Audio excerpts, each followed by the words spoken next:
The restaurant glittered like a chandelier caught in motion, a golden pulse in the heart of Washington, D.C.'s political district.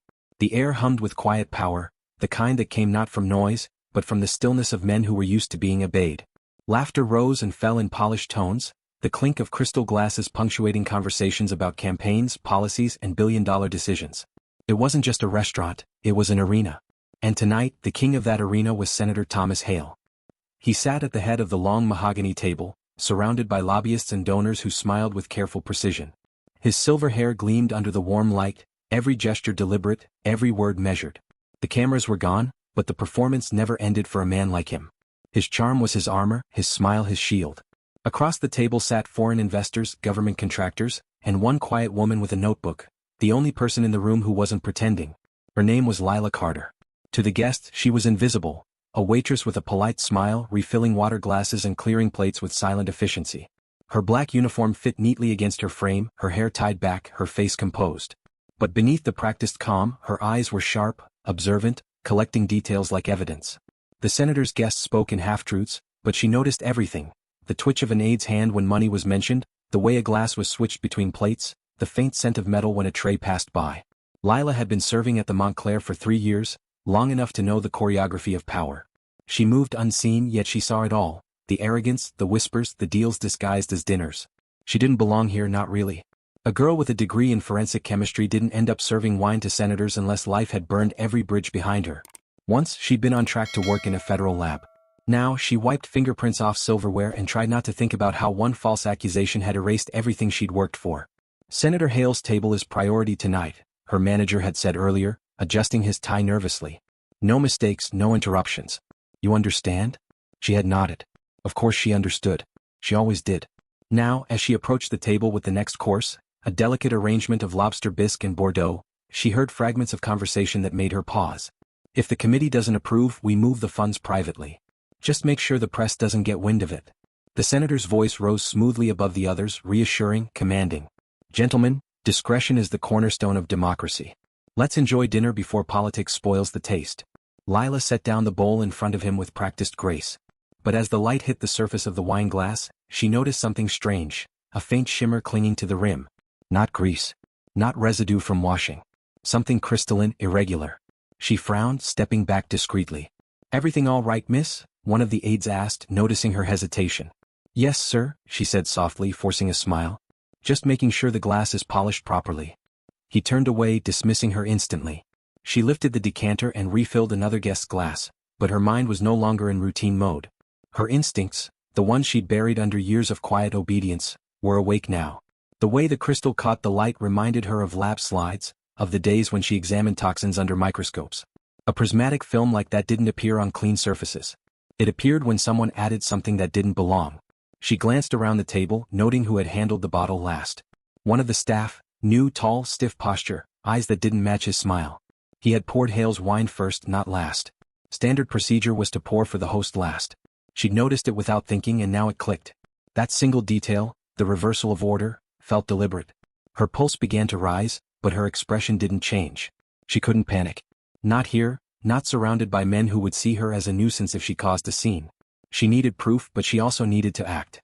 Hale lifted the glass, mid-conversation, his laughter echoing faintly. To integrity, he said, raising it. The irony nearly made her choke. She stepped forward, steady, calm. Her voice was barely above a whisper, but sharp enough to cut through the chatter. Senator Hale, she said quietly, her eyes locked on the glass. Please stay calm and don't panic. The table fell silent. Every head turned toward her. Hale's hand paused midair. His smile faltered. Excuse me? Lila leaned closer, her tone urgent but contained. Please set the glass down. He stared at her, confusion knitting his brow, but something in her eyes made him obey. Slowly he placed the glass back on the table. The aides bristled, bodyguards shifting in their seats. What's going on? One demanded. Lila swallowed, choosing her words carefully. I think something may have contaminated the wine. The room erupted in protest. This is ridiculous. Are you accusing someone? Get her out of here. But Hale's hand rose, silencing them. Explain, he said quietly. She pointed to the rim.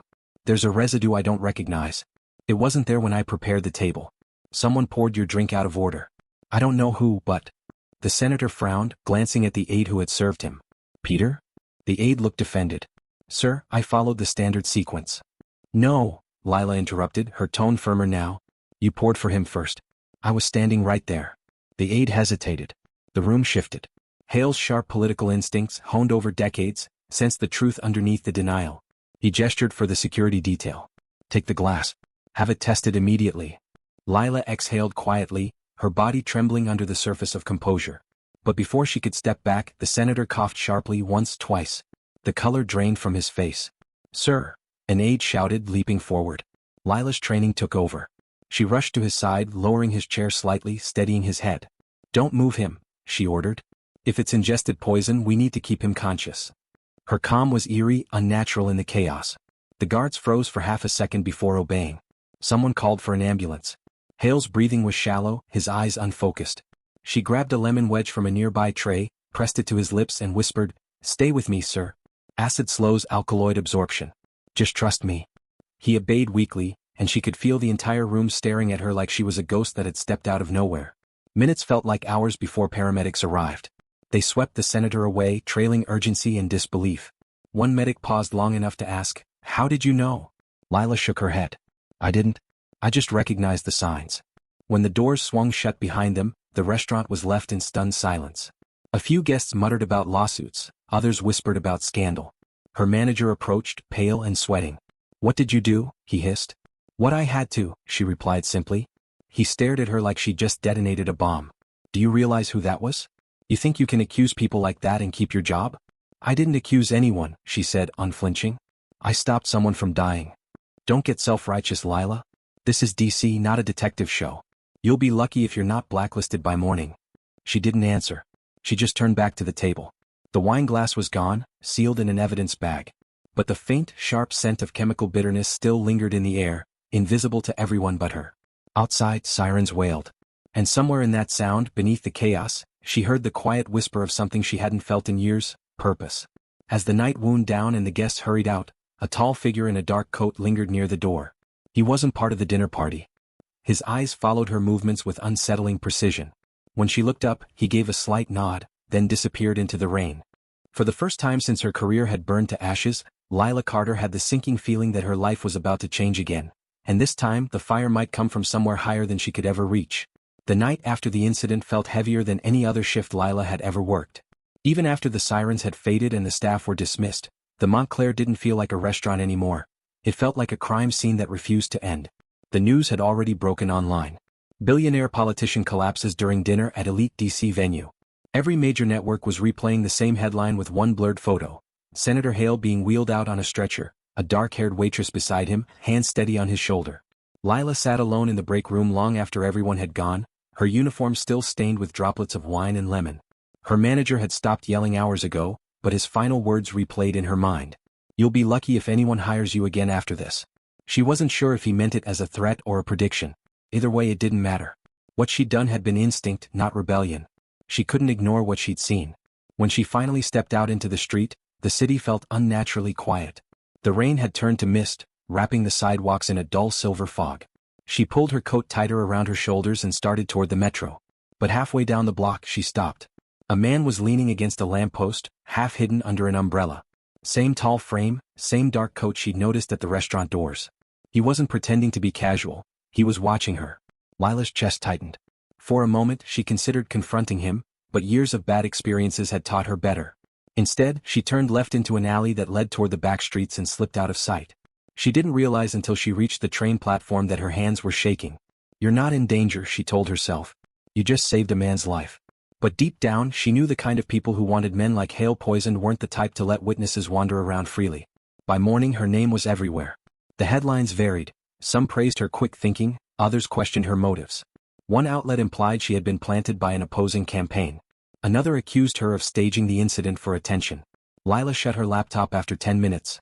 The truth wasn't click-worthy enough for anyone to print. She had simply recognized a residue she'd seen once before years ago, during her short-lived internship at a federal lab. A classified project involving neurotoxins disguised as industrial cleaning compounds. She had reported a safety breach, and within 2 weeks, her credentials were revoked for protocol violations. No one had ever explained why. Now that same pattern, the same iridescent crystalline signature, had appeared on Senator Hale's glass.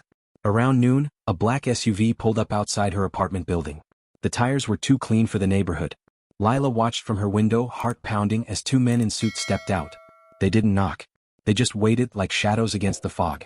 She considered running, but a knock on her door froze her before she could move. "Miss Carter?" Her voice caught. "Who's asking?" "Special Agent Monroe, Secret Service. We'd like to ask a few questions regarding last night." Lila opened the door slowly. Both men flashed badges, professional and expressionless. One held a file folder, the other scanned the apartment with a subtle glance that told her this wasn't just about information. They were assessing threat level. "We appreciate your cooperation," Monroe said smoothly. "You acted quickly last night. The senator's doctors say your intervention likely saved his life." Lila's relief was short-lived. "So he's okay?" "He's stable. Conscious even. He's asked to see you actually." That startled her. "To see me?" Monroe nodded. "He insists." They escorted her to a government hospital under security lockdown. Every corridor buzzed with controlled panic. Journalists barricaded outside, aides whispering behind closed doors. When she was finally led into Hale's suite, the sight stunned her. The man who had seemed untouchable only hours before now looked fragile, colorless, yet his eyes still burned with authority. "Miss Carter," he rasped, offering a faint smile. "You have a remarkable sense of timing." "I was just doing my job," she said quietly. "No," he said, shaking his head slightly. "You did far more than that." His voice lowered. "You recognized something no one else did." "How?" She hesitated. Every instinct told her to stay silent. "Just experience, sir." His gaze sharpened. "Experience from where?" Lila said nothing. A subtle flicker crossed his expression. Recognition, perhaps, or suspicion. But then he smiled again, the practiced one politicians used when they knew they wouldn't get an answer. "You're not like the others," he said softly. "They panic." "You think?" Monroe cleared his throat from the corner. "Senator, we should." "Leave us," Hale interrupted. The agents exchanged a glance but obeyed. When they were alone, Hale's tone changed. "You need to be careful," he said. "There are people who don't want last night discussed. My staff included." Lila frowned. "What? Someone tried to kill you?" "Maybe. Or maybe they were sending a message. Either way, the fewer people talking, the better." He leaned forward, grimacing at the pain in his ribs. "Do you still have contacts in forensic science?" She blinked. "I don't know what you mean." He smiled faintly. "You do. And I think you can help me find out who did this. I'm a waitress now, Senator. Not an investigator. Don't underestimate what that means," he said quietly. "In this town, the invisible see everything." Before she could reply, the door burst open and a woman in a navy suit stormed in, sharp features, the air of a public relations shark. "We need to go over your statement," she snapped at Hale. Then she turned to Lila with thinly veiled disdain. "And you must be the hero waitress. We'll make sure your 15 minutes are handled appropriately." Lila's jaw tightened. "I didn't do it for attention." "Of course not," the woman said with a false smile. "But now that the press has your face, we have to manage the narrative. We don't want rumors that this was politically motivated." Hale's tone hardened. "Enough, Claire. Miss Carter saved my life. Show her some respect." Claire's smile didn't reach her eyes. "Of course, sir." Lila left shortly after, escorted out through a back entrance. As she stepped into the sunlight, cameras flashed across the street, journalists shouting questions. She kept her head down, ducking into a cab. The driver turned the radio down, glancing at her in the mirror. "You that lady from the news?" "Please don't," she said. He nodded quietly. "Don't worry. If I were you, I'd disappear for a few days." She tried. She really did. But that night, her phone buzzed with an unknown number. She ignored it twice. On the third call, she answered. "Miss Carter," the voice said, smooth, controlled, unmistakably Hale's. "Forgive the intrusion. I need your help." She hesitated. "Senator, I don't. It's not about me. It's about the sample you saw." "What about it?" "Our lab's preliminary results were inconclusive. The substance wasn't a standard poison. It mimicked a compound used in bioresearch, classified research. The same kind of work you once did." Her blood ran cold. "How do you know about that?" "I make it my business to know the people who saved my life," he said simply. "Meet me tomorrow morning. 10 o'clock. My office. Bring no one." The line clicked off before she could refuse. She didn't sleep. Every noise outside made her flinch. At dawn, she packed a small bag, not out of vanity but in case she needed to vanish. By the time she reached Capitol Hill, her nerves felt stretched thin. The senator's building loomed ahead, marble and glass reflecting the overcast sky. Inside, staff buzzed like nervous bees, pretending everything was normal while the air crackled with rumor. Hale was waiting in a private conference room, a glass of water untouched beside him. "Thank you for coming," he said. "I know you're reluctant." "I shouldn't even be here," she said quietly. "People are already saying I poisoned you myself." He gave a dry chuckle. DC runs on accusation. You'll get used to it. Then his expression turned serious. My security team traced the wine bottle. It was swapped 30 minutes before service. The fingerprints were wiped. But there's one anomaly. The residue matches a chemical compound registered under a defense contract 5 years ago. Lila froze. That's impossible. It's not. And you're the only person I know who's seen it before. She looked away. If that's true, then this goes far beyond political rivals. That's what worries me. The senator slid a file across the table. Inside were photos, close-ups of the glass, magnified residue under ultraviolet light, and one image that made her heart stop. The faint watermark of a lab she knew too well. Lexton Biodefense. The same company that had funded her research project before cutting her off and destroying her reputation. Her voice barely came out. Where did you get these? Hale's answer was quiet but firm. From the same people who warned me I was being watched. You were too. She closed the file slowly. If this is true, Senator, they'll come after you again. And me? He nodded.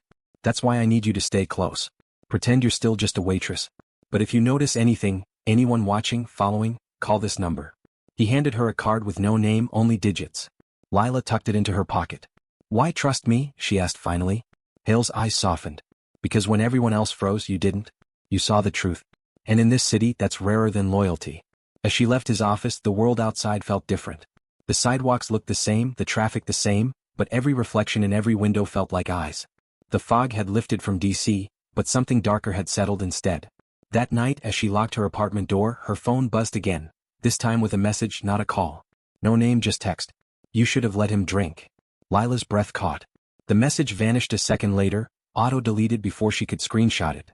The silence that followed was absolute. For the first time since the incident, she wasn't thinking about her ruined career or the senator's gratitude.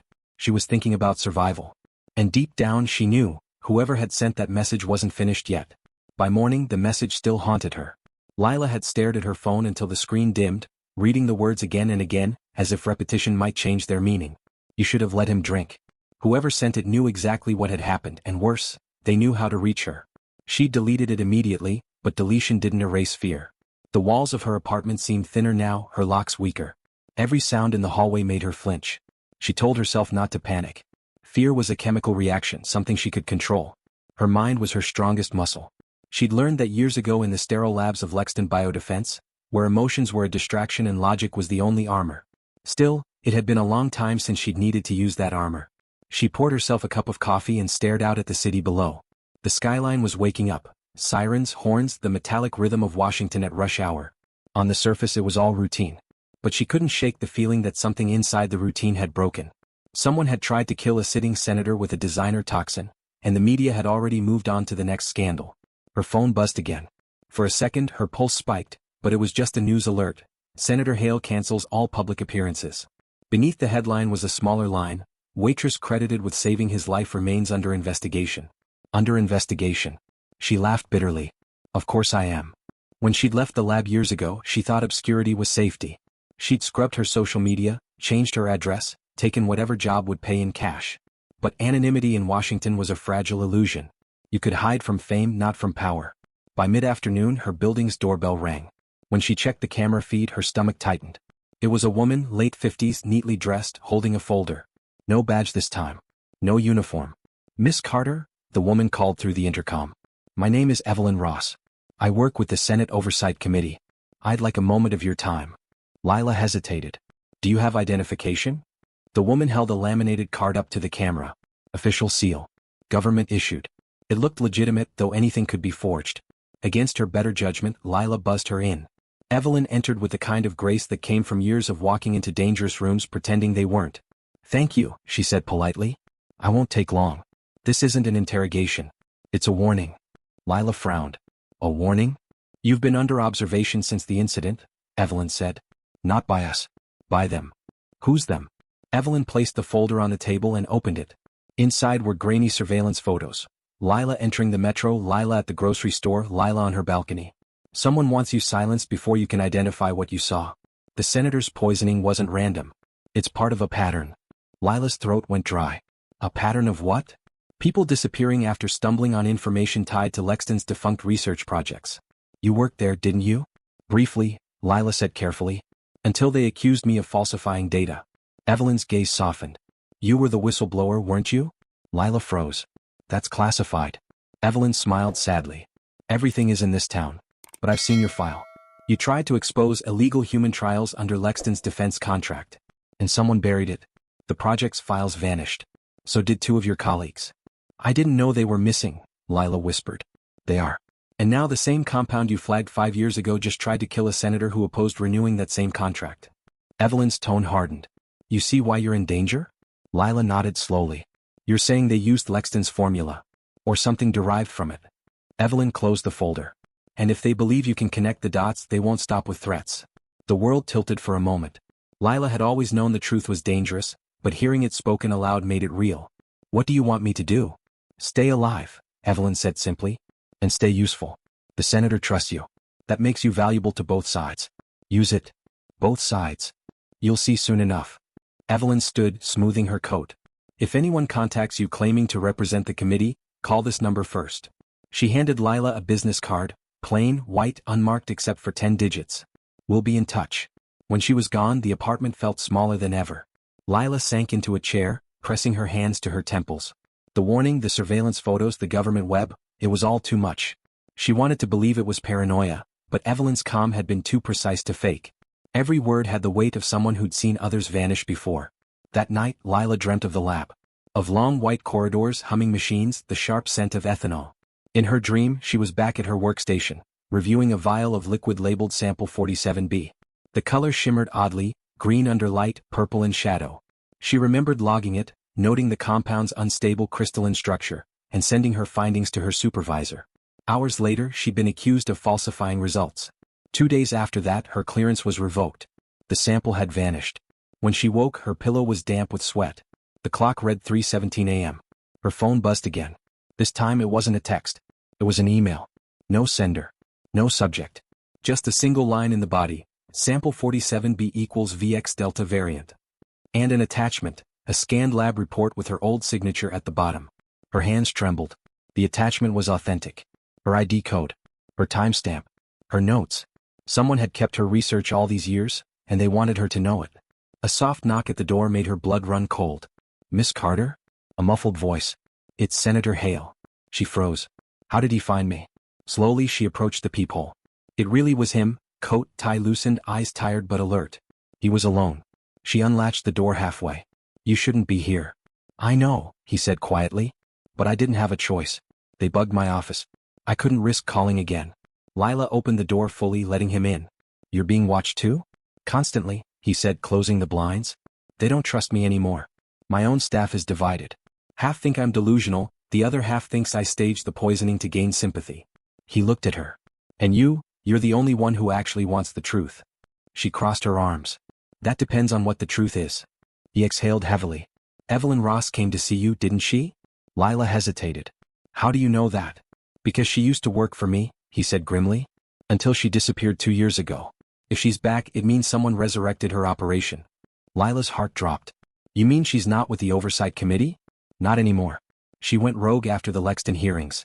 Claimed there was a deep cover project using defense funding for chemical manipulation. Everyone thought she was paranoid. He gave a bitter laugh. Maybe she wasn't. Lila sat down, her mind spinning. She knew everything about me. Even details from my sealed file. That means she still has access to someone inside. He rubbed his temples. We're both being used, Miss Carter. The question is, by who? She opened her laptop and pulled up the lab report from the anonymous email. Do you recognize this? Hale leaned over her shoulder. The document glowed faintly in the dim light. VX Delta variant, he murmured. God help us. That's not just poison, that's warfare-grade material. It was supposed to be destroyed, Lila whispered. 5 years ago, after the project was shut down. It wasn't. Someone's still manufacturing it. The senator paced the room. They needed me dead because I blocked funding to Lexton's successor corporation. If that contract resurfaces, we'll know who benefits. Lila stared at him. You think this is political? It's always political. He paused. But the science, they couldn't have done it without help. You're the missing piece. You created the early stability formula, didn't you? She flinched. It was theoretical. I never tested it. But someone did. Her stomach turned. You're saying they used my data? He nodded gravely. And your name was erased from the records to keep it clean. You were their scapegoat. For a long time neither spoke. The city outside their window glowed faintly, the Capitol dome shining like a ghost above the skyline. Finally Lila said, "If you're right, then this isn't just about your poisoning.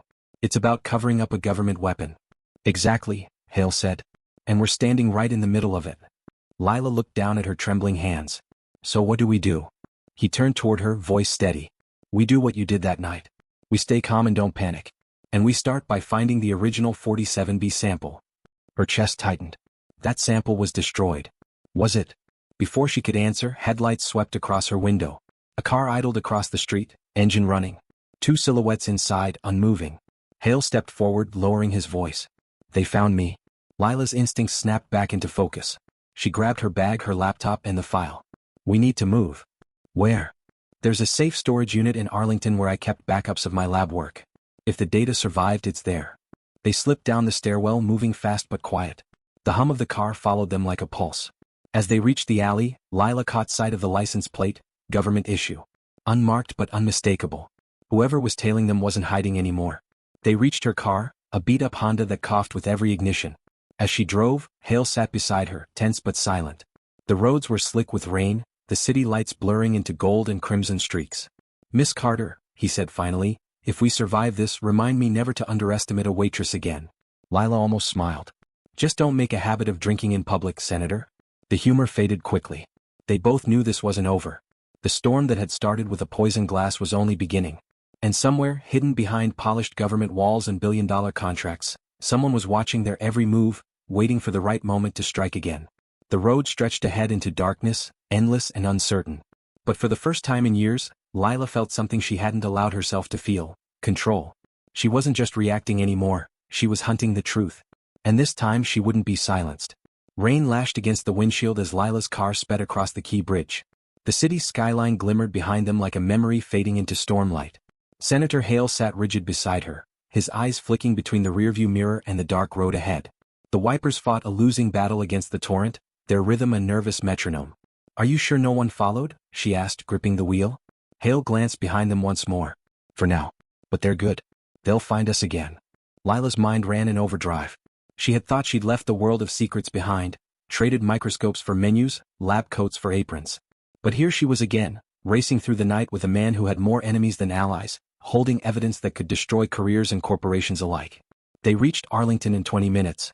Lila pulled into a deserted lot beside a row of storage units, their metal doors gleaming under the flickering security lights.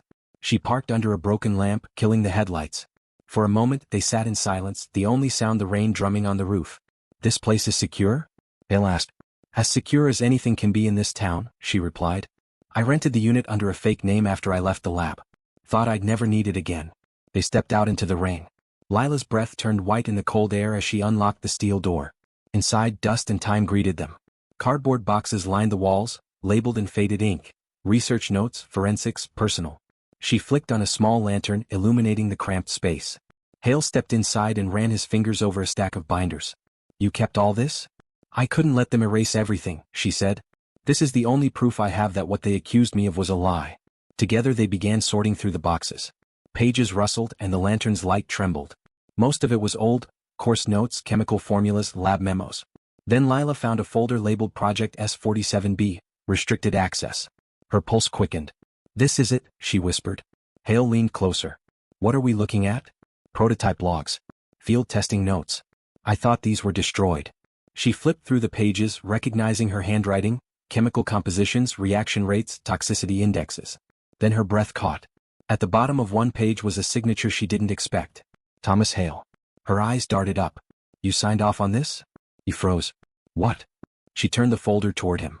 His name, dated 5 years ago, was scrawled under the approval line of a funding request. "You authorized the S47B trials." Hale's expression darkened. "That's impossible." "I never—" He stopped, staring at the paper. "They forged it. Or you forgot." Her tone was sharper than she intended. "You were chair of the Defense Subcommittee back then. You approved dozens of contracts without reading every detail." He looked genuinely shaken. "I thought I shut Lexton down for good after the audit. I didn't know this was one of the projects." "So you did know about the program?" "I knew it existed. I didn't know it used human trials. I was told it was medical research, antitoxin development for soldiers in chemical zones."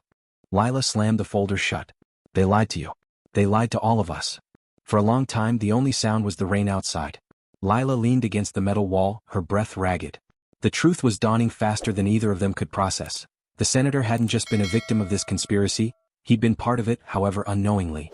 I was complicit, Hale said finally, voice low. Even if I didn't mean to be. And now they're trying to clean up the mess I helped create. She looked at him, anger and pity clashing in her chest. Then we need to expose it. He shook his head. You don't understand how deep this goes. Lexton wasn't just a contractor, it was a front. The real operation was under the Department of Strategic Research. Black budget, zero oversight. Then someone has to blow the whistle. Someone already did, he said quietly. You. Lila froze. What? He turned toward her, eyes heavy with guilt. 5 years ago when you reported the safety breach, your complaint reached my office. I was told it was false. That you were unstable. They handed me a dossier proving your misconduct. I signed the dismissal myself. Her stomach dropped. You destroyed my career. He met her gaze without flinching. I did. And I believed I was protecting national security. The air between them thickened, heavy with betrayal and revelation. Lila felt her throat tighten, the anger hot and cold at once. You believed them instead of me. Yes, he admitted. And I was wrong. She turned away, blinking back tears. The irony stung. She had saved the life of the man who had unknowingly ruined hers. Why tell me this now? Because you deserve the truth, he said. And because we're running out of time. A sharp click interrupted them. The sound of a latch, outside. Lila's head snapped toward the door. Shadows moved under the crack of light at the bottom. Hale reached instinctively for his phone, but she grabbed his arm. They found us. The door handle rattled once, twice, then stopped. A faint voice called, Senator Hale. Open up. It's Agent Monroe. Hale hesitated. It's my security detail. Are you sure? Lila whispered. Monroe's voice came again, louder. Sir, it's urgent. We need to move you to a safe location. Something felt off. Lila motioned for silence. She stepped to the side, quietly unlocking one of the crates and pulling out a small metal rod, a sample retrieval tool. It wasn't much, but it was solid. Ask him something only he'd know, she said. Hale called out, Where did we meet yesterday morning? Pause. Then Monroe's voice, firm. At your office. 10 o'clock. Lila's stomach sank. You told me you met him at the hospital. Hale's eyes widened. You're right. She grabbed his arm and pulled him toward the back. There was a narrow service door, rusted, half-concealed behind a stack of boxes. They slipped through just as the front lock burst open with a violent crack. Gunfire echoed. A bullet tore through a box near Lila's head, sending papers flying. Hale ducked, coughing as dust filled the air. They ran into the rain, feet splashing through puddles. Behind them, the storage unit glowed with flashlight beams. Get them, a voice shouted. Lila fumbled for her keys. We can't go back to the car, they'll have it tagged. Then where? Hale demanded. There's a safe house near Georgetown, she said breathlessly. An old contact from the lab days. She owes me. They sprinted toward the road, soaked and shivering. A passing delivery truck roared by. Lila waved frantically, and the driver slowed just long enough for them to climb onto the back step before speeding away. They clung to the railing, rain whipping their faces. For 10 minutes they rode in silence, the city blurring past. When the truck finally stopped at a red light, Lila jumped down, pulling Hale with her. They ducked into an alley lined with dumpsters and flickering signs. Her breath came in sharp bursts. We need to lay low, she said. If they traced Monroe, they'll trace your staff too. Hale nodded, still catching his breath. This contact of yours, can we trust her? She's not exactly trustworthy, Lila admitted. But she hates Lexton more than anyone alive. They reached a narrow townhouse wedged between two abandoned shops. Lila knocked twice, paused, then knocked once more. After a long silence, the door opened a crack. A woman's voice whispered, Lila Carter? I thought you were dead. Not yet, Lila said. I need help, Nora. The woman opened the door fully. She was tall, sharp-featured, with streaks of gray in her hair and eyes that missed nothing. You brought company, she said, eyeing Hale. That's either very brave or very stupid. Probably both, Lila replied. Inside, the house was dimly lit, cluttered with computer parts, microscopes, and stacks of files. Nora locked the door behind them. You're lucky I still keep the lights off. Half the city's looking for you. The waitress who saved the senator, it's all over the feeds. Hale frowned. They've turned it into a circus. Of course they have, Nora said, sitting at her desk. Nothing distracts from a government scandal like a good hero story. Now tell me why you're really here. Lila handed her the folder from the storage unit. Project S-47B. It's back. Nora scanned the pages, her expression hardening. They swore this was dismantled. It wasn't, Hale said. Someone tried to kill me with it. Nora looked up sharply. And you brought the evidence to my door? Brilliant. Lila ignored the sarcasm. We need to trace the compound. Someone's still manufacturing it and they're using military distribution channels. Nora typed rapidly, her fingers flying over the keyboard. Lines of code flickered across multiple screens. Every version of 47B was coded with an isotopic marker, she said. If I can access the original database, I can track where it's been synthesized. Can you do that without getting caught? Hale asked. Nora smirked. Getting caught is relative. After several tense minutes, she froze. Got it? What did you find? Lila asked. Nora turned the screen toward them. A map of the East Coast glowed, dotted with red markers. 3 active labs using 47B variants. All privately contracted. One of them is in Bethesda, registered under a shell company called Novacore Research. Hale's expression darkened. That's one of Lexton's old subsidiaries. Still is, Nora said. Same executives, different name. Lila leaned closer. Can you get me inside? Maybe. But you need clearance. And those facilities run on retinal scans now. I built those systems, Lila said. I can override them. Hale looked between them. If we do this, we'll be crossing into federal property. We could be charged with espionage. Nora snorted. Senator, I think we passed the point of legality 3 bullets ago. Lila packed the files. Then it settled. We go tonight. Nora stood. You'll need disguises. I've got lab coats and ID badges from my last gig. They'll hold up for about 30 minutes. Hale hesitated.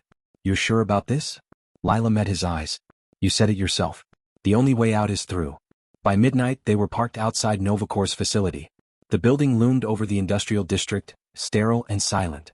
Lila and Hale moved through the shadows, their borrowed ID cards glinting faintly under the security lights.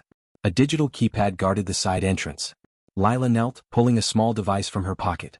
Where did you even get that? Hale whispered. Leftover from my lab days, she said. The device blinked green. We're in. They slipped inside. The hallways smelled of disinfectant and ozone, the hum of refrigeration units echoing faintly. They passed through corridors lined with glass labs, most dark, some flickering with the glow of monitors. Lila found a terminal and began typing. If we're lucky, the server logs still contain synthesis records. Define lucky, Hale muttered. Minutes passed. Then Lila froze. Here. The manufacturing signature matches my stability formula. They're producing VX Delta by the gram. Hale leaned over her shoulder. Who authorized it? She scrolled down and stopped. The authorization code belonged to Senator Thomas Hale. Hale's face went pale. That's not possible. They're using your credentials, Lila said. Digitally cloned. That's why it looked like you signed off 5 years ago. They've been copying your authorization ever since. Jesus Christ, he whispered. They've been framing me. Not just you, she said softly. Anyone who could expose them. Suddenly an alarm blared. Red lights strobed through the corridors. Unauthorized access detected. Lila grabbed the flash drive and yanked it from the terminal. Run. They sprinted down the hallway as doors slammed shut behind them. Security guards rounded the corner, shouting commands. Hale shoved open an emergency exit, and they spilled into the rain-soaked loading bay. A gunshot cracked the night. Metal sparked near Lila's head. She ducked behind a crate, clutching the drive. Hale covered her as footsteps thundered closer. Go, he shouted. Get it out of here. I'm not leaving you. You don't have a choice.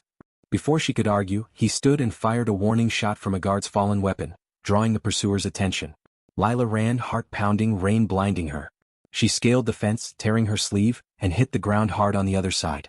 Behind her, sirens screamed. Then, a single, deafening explosion. The shockwave knocked her to her knees. She turned, eyes wide, to see the facility's upper floor engulfed in fire. Black smoke coiled into the sky. Senator, she screamed. No answer. Just flames. Lila stumbled backward, tears mixing with the rain. She clutched the flash drive to her chest, realizing what it meant.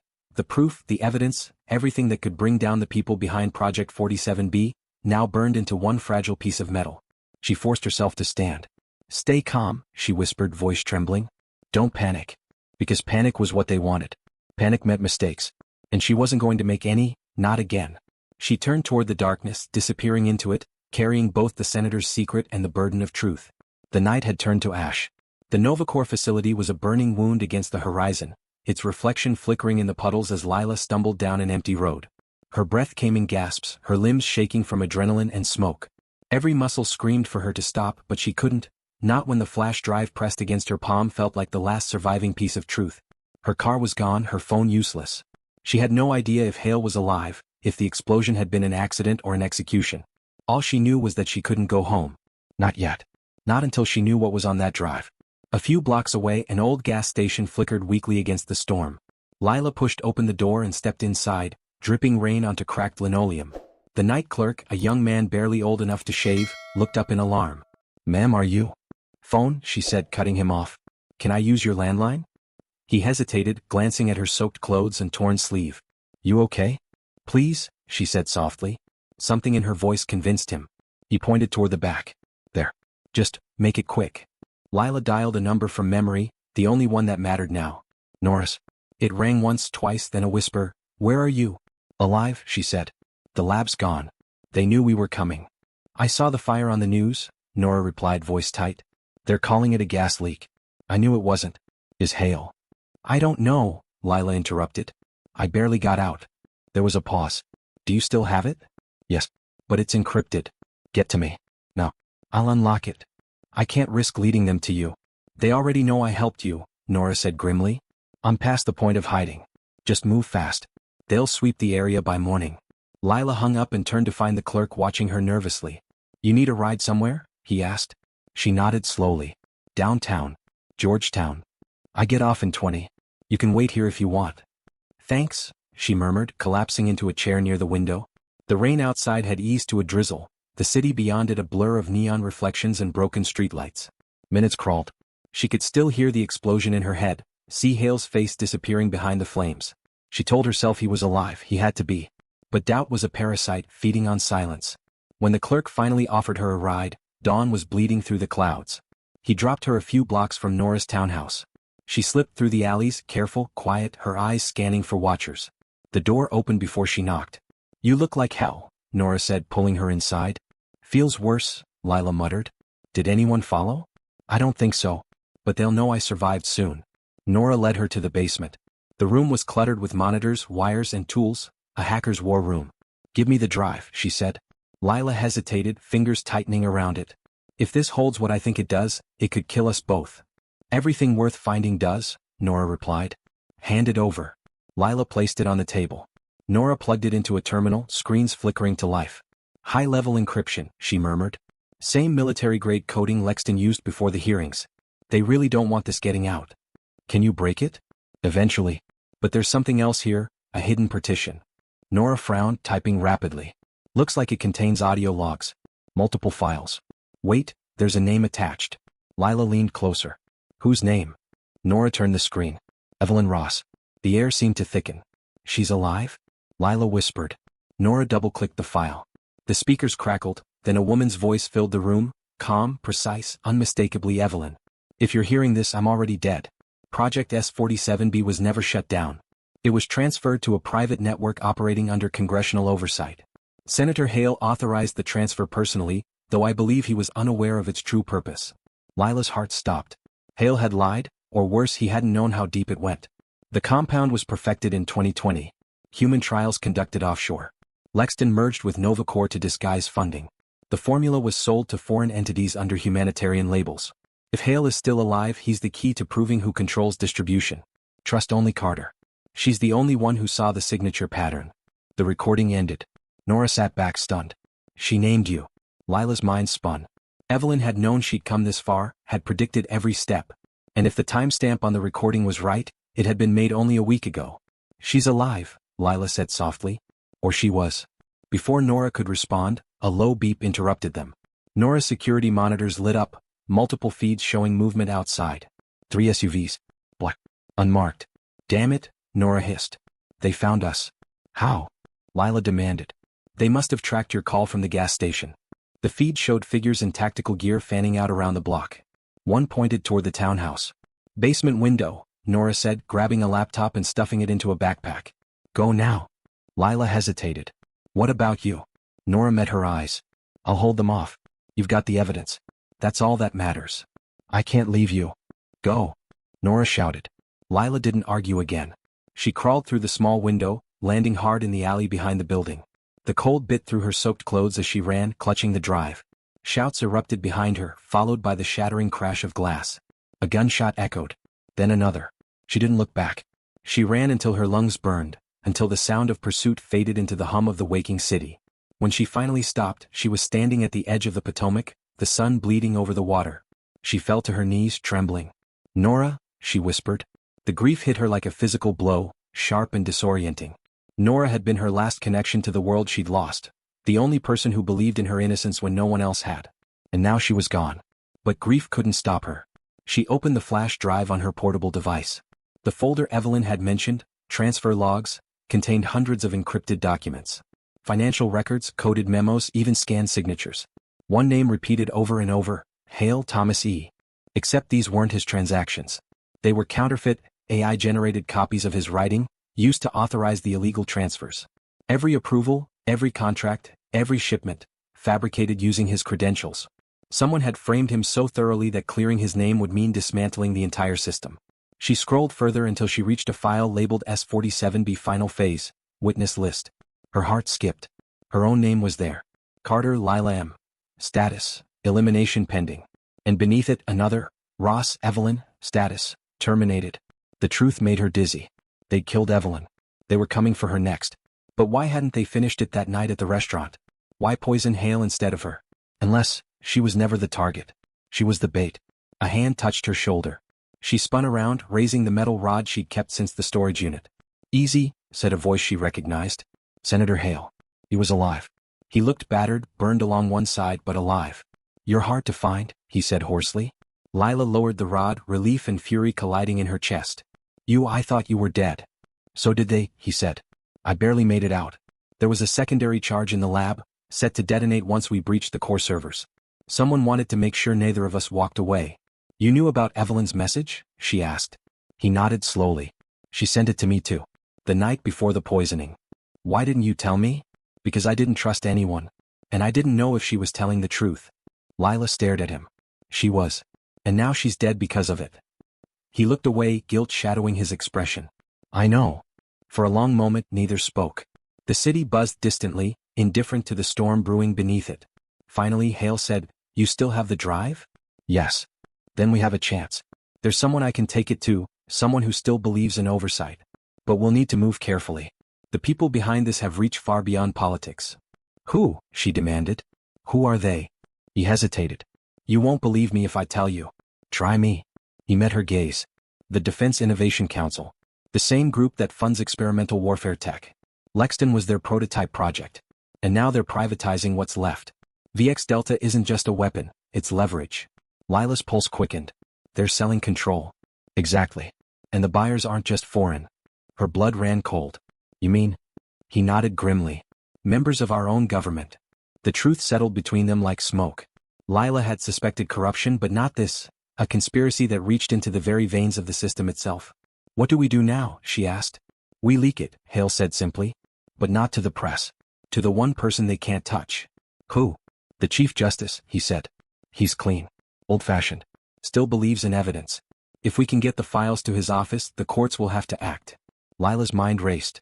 "How do we get past the security net?" "I have one contact left inside the bureau," Hale said. "A man named Caldwell. If anyone can smuggle us through, it's him." She hesitated. "And if he's compromised?" "Then this ends in blood," he said quietly. They set out before dawn, traveling on foot through side streets and service tunnels, avoiding main roads. Hale's injuries slowed them, but his determination didn't falter. They reached a safe point near the bureau's annex by late afternoon, blending into the crowd of commuters. As they waited, Lila found herself studying him. The senator who once represented everything she despised about power now looked more human than anyone she'd ever known, haunted, fragile, but resolute. And for the first time she realized their lives had intertwined in ways neither could escape. "You regret it?" she asked quietly. "What?" "Being part of this world. The lies, the deals." He smiled faintly. "Regret is for people who think they can still fix things. I just want to stop making them worse." Before she could answer, a shadow fell across the alley. A tall man in a gray coat stepped forward. "Senator Hale?" Hale nodded. "Caldwell?" The man inclined his head. "You're late." "Had to avoid company," Hale said. "You have what I asked for?" Caldwell reached into his coat and handed him 2 keycards. "These will get you into the restricted access corridor under the Supreme Court building. From there, you'll have 5 minutes before the system flags you." Lila eyed him warily. "Why help us?" Caldwell's gaze was cold. "Because I still believe in the oath I took. Now go." They followed his directions through the underground passageways that threaded beneath the city. Each corridor hummed with power and history, the hidden veins of the nation. Lila clutched the drive tightly as they approached the final checkpoint. When the doors opened, the marble halls of the Supreme Court loomed before them, silent and majestic. It felt surreal, walking through the heart of justice carrying proof of its corruption. They slipped into a private archive room. Hale connected the flash drive to a terminal, fingers trembling slightly. "This is it," he said.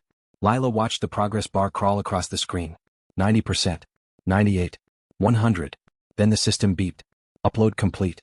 Relief washed over her, brief, fragile. Then the lights cut out. A voice echoed from the doorway. "I warned you, Senator." They turned. Agent Monroe stood there, flanked by armed men. Lila's breath caught. "You." He smiled coldly. "You think we didn't see this coming? You led us straight here." Hale stepped forward. "It's over, Monroe. The evidence is out." Monroe shook his head. "No, Senator. The evidence is compromised. You uploaded it to a secure server we control." Lila's stomach dropped. "No. Did you really think the Chief Justice's network wasn't monitored?" Monroe sneered. "You've played your part beautifully, both of you. But this ends now." He raised his gun. Lila moved before she thought. She grabbed Hale, shoving him behind a marble column as the shot rang out. The bullet shattered the stone inches from her head. Another followed. She ducked, fumbling for anything she could use as cover. Then, a deafening bang from the far hall. Smoke erupted. Monroe's men turned, confused. From the haze, a figure emerged, female, lean, familiar. Evelyn Ross. Alive. She fired 2 quick shots, dropping Monroe's guards before they could react. "Move," she shouted. Lila and Hale didn't hesitate. They followed her down the side corridor as alarms blared. They burst through an exit into the daylight, breathless. "Evelyn, how?" Lila gasped. "No time," Evelyn snapped. "They think I'm dead. Let's keep it that way. You still have the backup drive?" "Yes." "Good. Then we still have a chance." As sirens wailed behind them, the three disappeared into the crowd. The city had woken up to another day of politics and power games, but beneath it all, a war had begun. One that wouldn't be fought in courts or committees, but in shadows and truth. For the first time, Lila and Hale weren't on opposite sides of that war. They were allies, 2 lives intertwined by accident, bound by the same secret. And together they carried the evidence that could change everything. The air was electric with chaos. Sirens echoed through the Capitol District as black SUVs swarmed the Supreme Court grounds. Reporters converged outside the barricades, shouting questions that no one answered. Inside that storm of flashing lights and confusion, 3 figures moved unseen through a maintenance corridor, soaked, bruised but very much alive. Lila, Hale, and Evelyn. The impossible trio. They emerged into an abandoned metro tunnel beneath Constitution Avenue. The flickering bulbs overhead barely lit the narrow passage. Evelyn led, silent but purposeful, her boots echoing softly against concrete. Lila's heart was still hammering. "You're supposed to be dead," she finally whispered. Evelyn smirked without turning. "I was. Officially. Death has its uses when you work in intelligence." Hale limped slightly behind them, his face pale. "You faked it? The entire oversight committee thought you were gone." "That was the point," Evelyn said. "They were hunting me. I went underground, took what I could salvage and built a network of my own. When I saw Lila's name in the old Lexton files, I knew she'd be the next target." Lila exhaled, part relief, part fury. "You could have told me." "If I had, you wouldn't have acted the way you did," Evelyn replied flatly. "You needed to believe no one was coming. That's when people show their truth." The words stung, but Lila knew she was right. Fear had sharpened her more than training ever could. They stopped near a service junction where Evelyn pried open a steel panel and entered a passcode. A hidden door slid aside, revealing a compact bunker. Dim lights, computers, a single cot. It looked improvised but secure.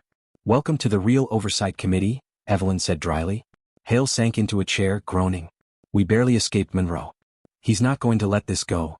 "He doesn't have to," Evelyn said, locking the entrance. "He already owns most of the information channels in DC. But what he doesn't have is what's in Lila's hands."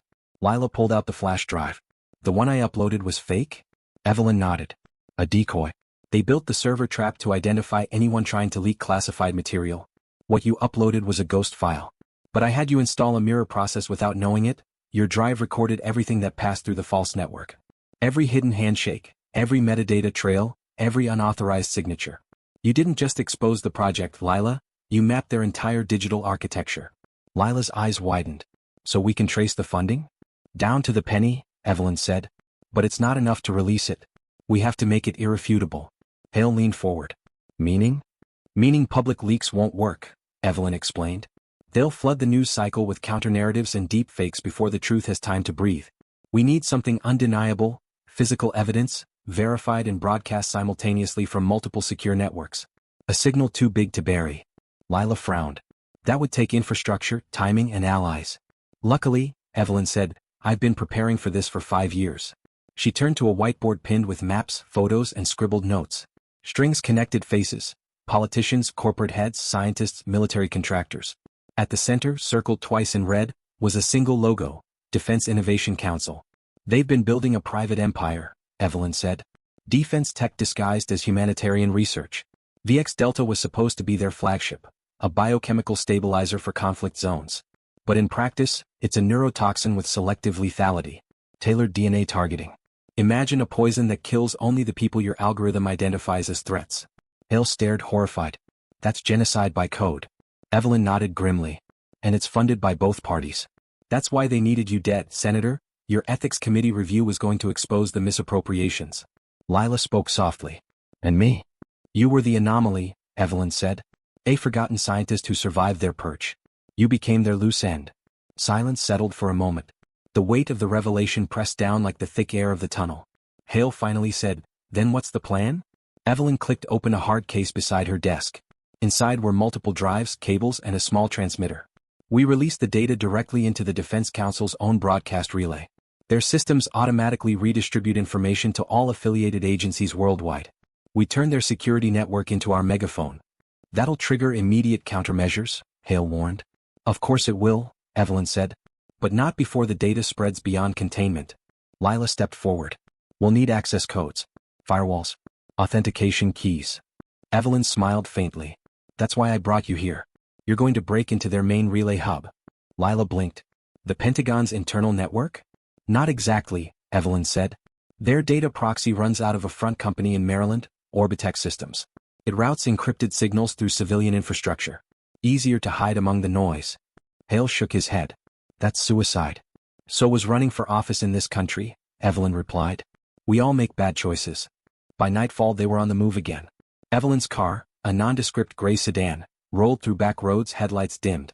Lila sat in the back, laptop balanced on her knees, mapping Orbitech's firewall in real time. Hale rode shotgun, scanning the horizon like a man expecting death at every turn.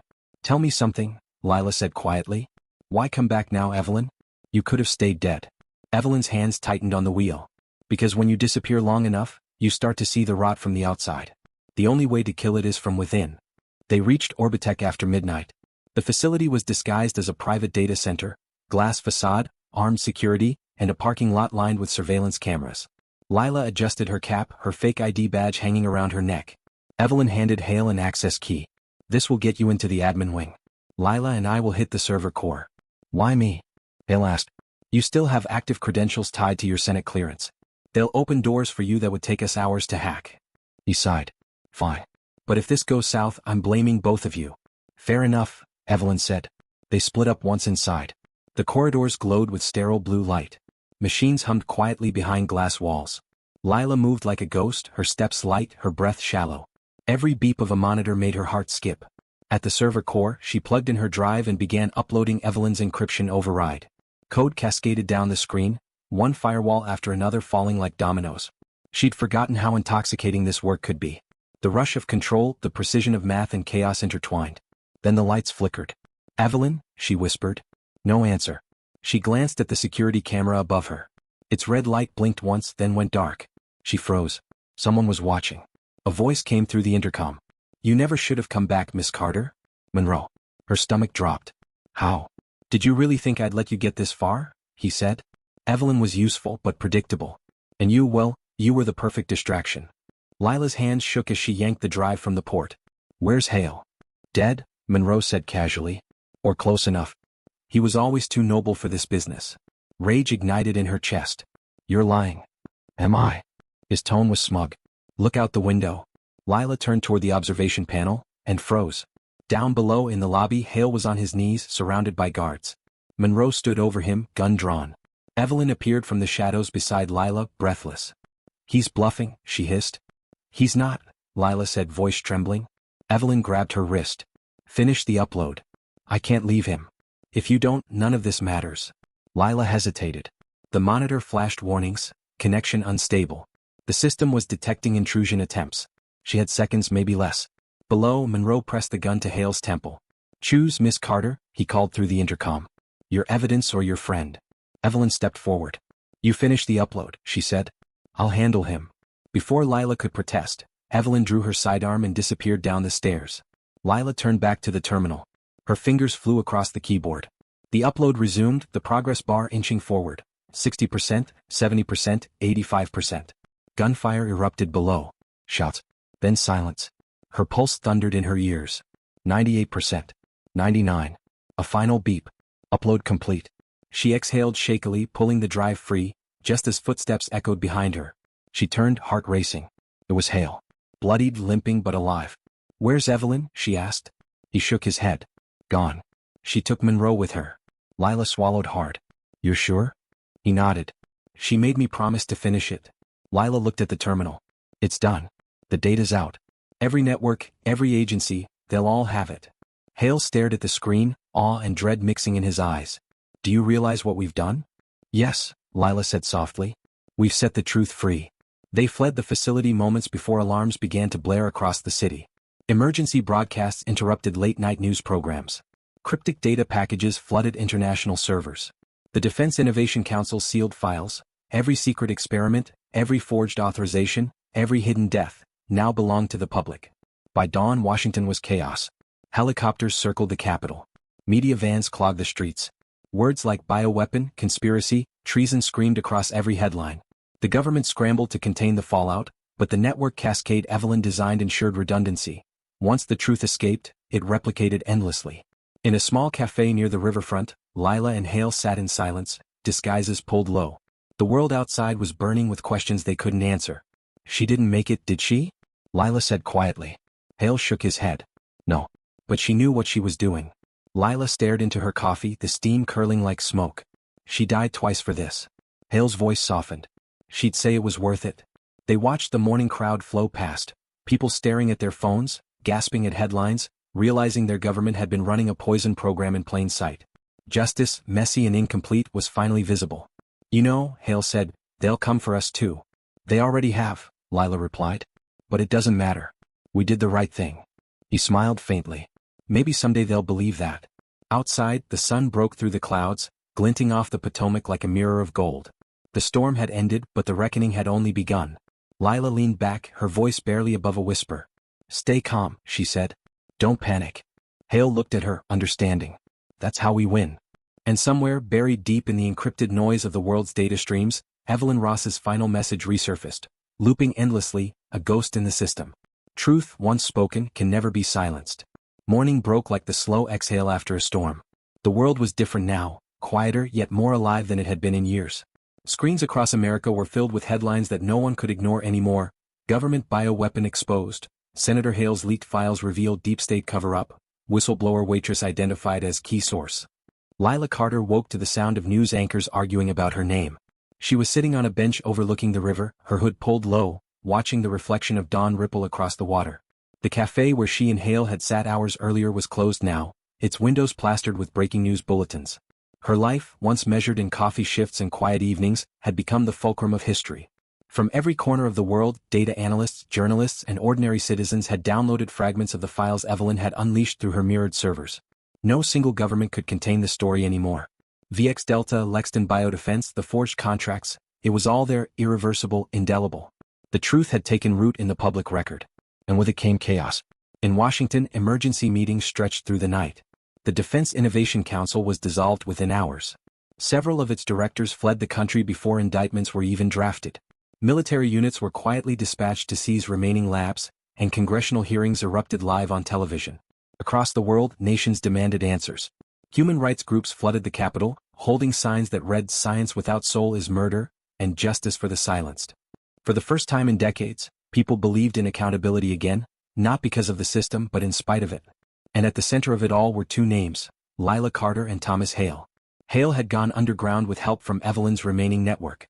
His official statement, drafted from a hidden location, played across every major network that morning. "I was complicit in the approval of contracts that betrayed the trust of this nation. The people responsible for poisoning our democracy wear suits, not masks. They sit in boardrooms and committee chairs, not in alleys. I will face trial, not because I am forced to, but because truth demands a reckoning." The clip cut to footage of protesters cheering outside the Capitol. The senator who had once symbolized polished corruption had become the face of reluctant redemption. His words spread faster than any headline. It was a confession that struck the country's conscience like thunder. Lila watched it all unfold from her riverside perch, her expression unreadable. She wasn't a hero. She didn't feel brave.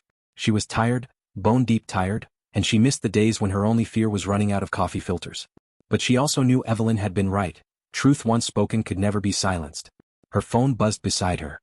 A message from an unknown number. He's safe. They can't bury this anymore. E.R. Lila's throat tightened. Evelyn's initials. The ghost in the system had written back. She typed slowly, her fingers trembling. You're alive? No response. Just a blinking cursor that never filled the silence. By noon, her photo was everywhere, grainy screenshots, talk shows debating whether she was patriot or traitor, journalists camping outside her old apartment. Someone had even written a song about her online, the waitress who saved the world. The irony wasn't lost on her. The same people who had ignored her warnings years ago were now rewriting her story into myth. She turned off the radio and started walking. The city pulsed with tension, streets lined with armed guards, people clutching signs, reporters shouting into cameras. But beneath the noise there was something else, a pulse of hope. The kind that comes when people realize power can bleed. As she crossed the bridge, a stranger approached her, an elderly man, coat frayed, eyes bright with gratitude. You're her, aren't you? He asked softly.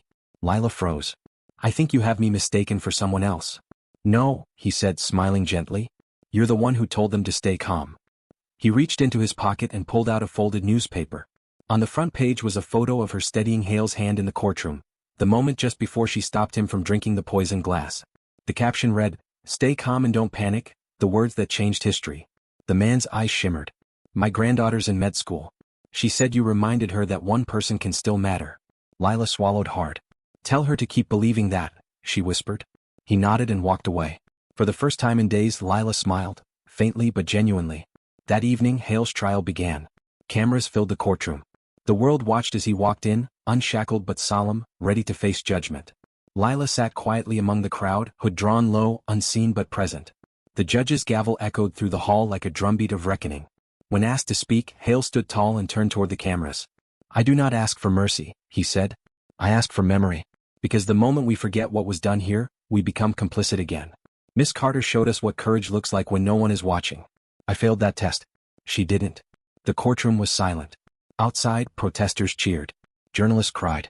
The sound of applause rolled through the crowd like thunder, not for Hale's fall but for the truth that had finally surfaced. Lila slipped out quietly before the verdict was read. She didn't need to hear it. The world had already decided. Weeks passed.